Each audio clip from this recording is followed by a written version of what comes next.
여느 때 없이 조용하기만 한 아들의 방. 아들이 쓰던 물건도 꿈도 그 자리에 그대로 남아있는데 아버지가 방문을 열고 마주하는 건 아들이 아닌 아들의 사진뿐입니다. 스스로 아르바이트를 다닐 정도로 누구보다 강인하고 의젓한 아들이었다는데요. 속을 안 썩히는 알아서 지 할 일 하고 자기 주관이 뚜렷하고 쾌활하고 말도 많이 하고 말이 참 많았어요. 늘 웃으며 가족들에게 자신의 일상을 공유해주던 다정한 아들. 동영군이 중환자실에 누워 말문을 닫아버린 게 3주 전 오토바이 사고 이후입니다. 1차적으로 요 기둥에 충격이 충돌을 한 것 같아요. 충돌하고 얼굴을 앞면에 반사판에 얼굴을 찍으면서 집 근처에서 오토바이 연습을 하던 중 사고가 난 것인데요. 의식도 명료했고 본인이 이제 걸어서 구급차 타고 그랬거든요. 그 우측 팔 쪽에 스크래치 좀 있는 거 외에는 무릎이랑 다 확인했었는데 아픈 데는 없다고 하셨거든요. 제가 불편한 데가 어디냐 하니까 그 입술 부위 그쪽이 피 넘긴 때문에 힘들다고 목으로 계속 넘어가니까. 다행히 사고 직후 바로 발견됐고 119 구급대에 의해 근처 대학병원 응급실로 이송될 수 있었습니다. 걱정하는 아버지를 괜찮다며 안심시켜줬던 건 다름 아닌 아들 동현군이었습니다. 덕분에 아버지는 놀란 가슴을 쓸어내릴 수 있었다는데요. 나 괜찮다. 괜찮으니까 염려하지 말아라. 대신에 호흡이 좀 곤란하니까 호흡을 어떻게 좀 해줬으면 하는 그런 상태였습니다. 그런데 동현군은 응급실 도착 이후 유독 숨쉬기를 버거워했다고 합니다. 결국 급격한 호흡곤란을 일으키게 됐는데 이후 의료진이 환자의 상태를 파악하고 기관절개를 통해 기도를 확보했지만 이내 심정지까지 오고 말았습니다. 심폐소생술을 통해 심장은 다시 살렸지만 여전히 의식은 돌아오고 있지 않은 상황. 그날 이후 동현군의 일상은 정막 속에 잠들어 있습니다. 금방 털고 돌아올 줄로만 알았기에 아버지는 지금의 상황이 더욱 믿기지 않는다고 하는데요. 오늘도 아버지는 언제 깨어날지 모르는 아들의 발만 연신 주무르고 있습니다. 네, 괜찮을 거라며 아버지의 손을 꼭 잡아주던 동현군의 따뜻한 손이 움직이지 않은 지 벌써 3주째입니다. 선생님, 사고 직후 동현군의 상태를 좀 설명해 주시겠습니까? 이제 구체적으로 좀 설명을 드리면은 그 왼쪽 광대뼈부터 해서 눈, 코, 그리고 반대편 얼굴까지 넘어가서 네. 이렇게 수평으로 거의 절단이 된 상태고 눈 밑으로는 굉장히 심한 골절이 있었다고 보시면 될 것 같습니다. 네. 자, 그렇다면 사고로 인한 안면 골절 때문에 동현군이 지금의 상황에 이르게 된 건가요? 환자는 현재는 그 뇌 손상으로 인해서 의식이 없습니다. 네. 근데 이제 보통은 뇌 손상이라고 그러면은 머리를 다쳐서 그렇지 않을까 생각을 하는데 환자는 머리를 다치진 않았고요. 뇌죠. 정확하게 말하면 뇌를 다치진 않았고 그리고 얼굴 골절로 인해서도 이렇게 의식이 없을 리는 없거든요. 네. 어찌됐든 여러 가지 원인에 의해서 머리로 가는 산소가 잘 공급이 되지 않아서 저산소성 뇌 손상으로 현재는 의식이 없는 상태입니다. 너무 짧은 시간인데 이렇게 네. 짧은 시간 안에도 이렇게 뇌가 빠르게 손상을 입을 수가 있는 건가요? 우리 몸에서 산소에 제일 취약한 그 장기 중에 하나가 뇌고 네. 아무리 그 건강한 정상 성인이라고 하더라도 만약에 기도를 10분간 이렇게 막으면은 저산소성 뇌 손상이 옵니다. 그러니까 환자와 같은 상태가 오는 거죠. 굉장히 짧아요.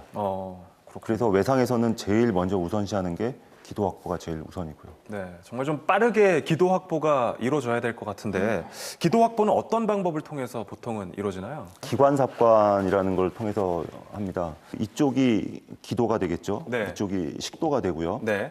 이런 후두경으로 보고 이 입구를 확인한 다음에 이 튜브를 넣게 되면은 이 튜브를 통해서 안전하게 공기가 이 기도로 왔다 갔다 할 수가 있는 겁니다. 그리고 두 번째 방법은 만약에 여기가 너무 망가져서 이런 것들을 확인을 못해서 넣을 수가 없다. 그렇게 되면은 그냥 이 목 앞부분을 째가지고 여기다가 튜브를 넣게 되면은 이쪽에는 어떤 그냥 무슨 일이 일어났든지 간에 그냥 공기는 이 째인 자리를 통해서 이렇게 왔다 갔다 이렇게 할 수가 있습니다. 환자의 제 차트를 보니까 처음에는 기관삽관을 먼저 시도를 했는데 이 시도가 잘 되지 않았고 그 다음에는 당연히 이쪽을 바로 째고 들어가는 그 두 번째 방법을 택했는데 시간은 조금 좀 지체가 되지 않았나 싶습니다. 응급실에 도착할 때까지만 해도 명료했던 동현 군의 의식. 병원에서도 심각하게 판단하지 않아 3등급 환자로 분류했었는데요. 제가 호흡이 곤란해 보이니까 옆으로도 누이고 앉아서 이러고 스스로도 또 일어나고 하는 상황이었는데도 왔다 갔다만 할 뿐 그냥 방치 상태로 놔두는 그런 상황이었습니다. 응급실 도착 후 약 2시간 만에 결정된 기관삽관. 하지만 쉽지 않았습니다. 기관삽관에 실패한 것인데요. 기관 절개를 통해 다시 기도 확보를 시도했지만 이마저도 쉽지 않았고 산소 포화도는 30%까지 떨어졌습니다. 기도 확보에 성공한 건 기관삽관을 실시한 지 30분이 지난 후였습니다. 답답하죠. 억울하죠. 촉이 좋지만 잘했어도 호흡 기도 확보만 해줬어도 이거 지금 대체 어디다 하소연을 해야 하는지 모르겠습니다. 이에 병원은 명확한 심정지 발생 원인은 현재 알 수 없는 상태이며 각과 의료진이 필요한 검사와 처치를 적절한 시기에 하고자 노력했고 기도 확보 과정에서의 문제 여부는 자체 조사 중에 있다는 입장을 밝혔습니다. 자, 변호사님, 가족의 주장 한번 정리해 주실 수 있을까요? 네, 환자의 가족은 환자가 응급실에 도착한 이후 호흡곤란을 호소하고 있는 부분에 대해서 의료진에게 충분히 전달했음에도 불구하고 신속한 조치가 이루어지지 않았다고 주장하고 있습니다. 네. 차트를 바탕으로 사건 일지를 재구성해 봤는데요.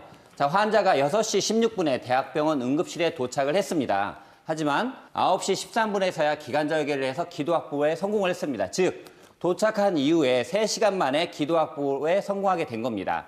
결국 환자 보호자는 의료진이 신속한 조치를 취해주지 않아서 결국 환자 상태가 악화됐다 이렇게 주장하고 있습니다. 교수님, 예. 좀 기도 확보가 빠르게 이루어져야 되는 상황 아니었나요? 예, 환자와 같이 이 눈 밑으로 해서 광범위한 얼굴에 손상을 받은 환자 같은 경우에는 기도 확보를 처음에 하지 않게 되면은 나중에는 기도가 붓고 또 그다음에 출혈이 더 심해지니까 확보하기가 더 어렵기 때문에 기도 확보에 제일 주력을 하라고 되어 있습니다. 그래서 환자도 아마 여러 가지 원인이 있겠지만은 출혈이 계속 많고 이물질이 계속 여기 있고 그다음에 기도가 부어서 줄어들었으니까 아마 그때는 확보가 어렵다고 생각하고 한번 해보고 이건 누가 봐도 안 된다. 거기서 판단을 하고 바로 기관 절개까지 간 것 같습니다. 기도 확보가 이렇게 늦어진 게 뇌 손상이 온 원인이라고 그럼 볼 수 있나요? 우리 같은 사람들은 아마 산소 포화도 측정하면 한 95% 정도 나오고 중환자실 환자도 한 92% 정도 이상은 유지하자고 얘기를 하는데 30%면은 산소가 거의 안 가는 상태죠. 그러면은 30%가 얼마나 오래 갔느냐? 그거는 한 20분 정도가 걸렸다고 그러면은 뇌 손상이 아마 왔을 겁니다. 자, 이런 경우 법적으로 책임을 물을 수 있나요? 네, 유사한 대법원 판례가 있는데요. 한번 보시면요. 2010년도 대법원 사건인데요. 환자의 상태가 저산소증에 의한 뇌손상이 예견 가능하였음에도 불구하고 기도 확보 및 산소 공급 등의 응급 조치를 적시에 제대로 실시하지 못하여 저산소성 뇌손상을 입힌 의료진의 과실이 인정된다 이렇게 이야기를 했습니다. 판례의 의미는 기도 삭관이 실패를 해서 또는 기도 삭관이 늦어져서 산소 공급이 제대로 되지 않은 상태에서는 의료진의 과실 책임이 있다라는 그런 판례입니다. 네. 지금의 상태까지 가지 않았을 수 있다고 생각하니까 좀 얘기를 더 들으니까. 안타까운 네. 생각이 드는데 다른 아쉬운 점은 또 없었나요, 교수님? 차트에 보면 계속 이 출혈을 했다고 가정을 하면은 네. 2리터 이상의 출혈은 분명히 제가 볼 땐 예상이 되고 나간 만큼 보충을 해줘야죠. 수혈이 이루어져야 되는 그렇죠. 거예요. 수혈을 해줘야지만 환자가 살고 동현군 같은 경우에는 네. 수혈이 시행이 되진 기록이 되진 않았고요. 수혈은 했었어야 될 것 같아요. 네. 마지막으로 혹시 하고 싶으신 말씀 있으신가요? 외상 외과가 있었으면 어땠을까 하는 좀 생각이 듭니다. 응급실이랑은 다른 건가요? 예, 다릅니다. 외상센터는 다친 사람만 전용으로 보는 외상센터입니다. 외상 환자는 다른 사람들이랑 다르게 제한된 시간 안에 치명적인 손상을 발견을 하고 그거에 대해서 처치와 치료가 다 들어가야 되거든요.